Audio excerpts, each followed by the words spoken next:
If we consider the American political perspective, where there are only bipartisan elections for Congress, Senate, and President, the analogy described above is appropriate with the reform of the European system of government.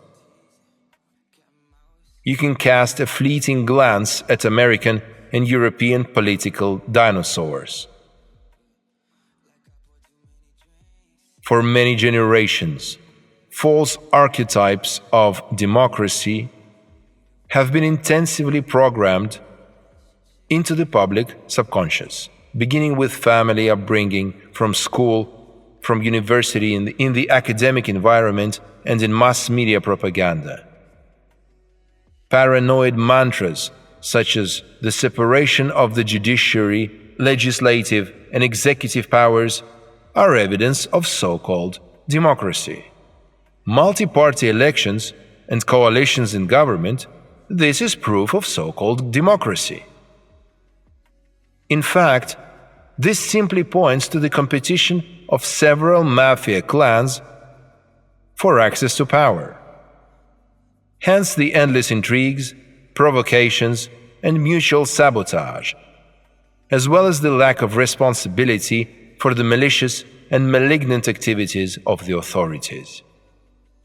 Further, it is simply embarrassing to continue to believe that in America and Europe there is viable freedom of thought, freedom of speech, freedom of private enterprise, freedom of movement in the form of political meetings, marches, rallies.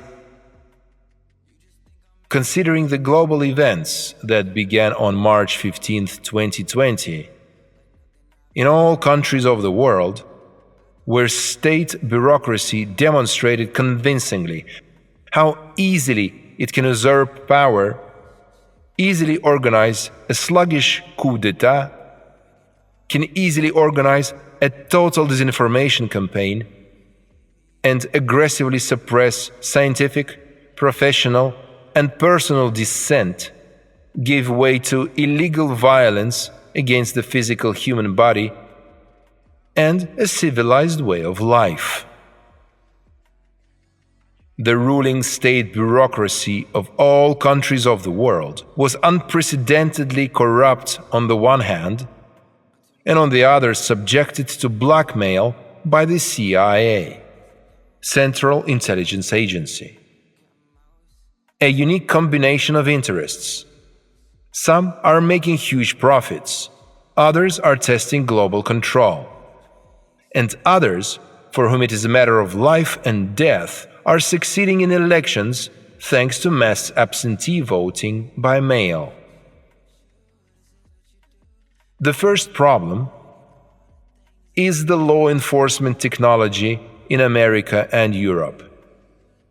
The police, special services, army are in essence the security service of state bureaucracy and are in direct, blind subordination to them. The insanity is established by law. The staff of law enforcement agencies is formed on the basis of loyalty to any arbitrary government policy.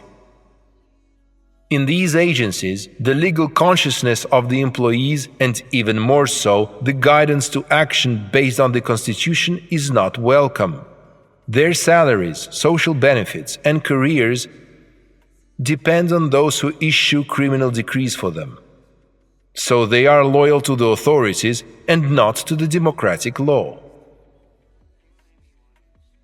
Therefore, the civilized part of society in America and Europe is powerless to resist in any way the progressing authoritarianism and totalitarianism, and they are utterly helpless to hold the authorities accountable for criminal offenses committed deliberately.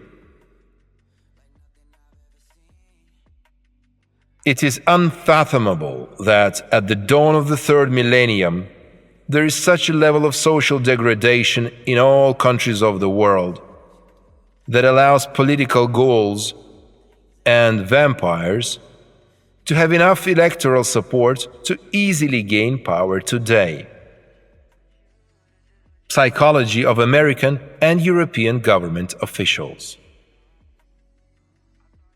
Imitating the performance of one's official duties. A manic preoccupation with improving the technology of corruption. A manic preoccupation with improving extortion techniques. A manic escalation of the bureaucracy. A maniacal exploitation of the state and municipal orders.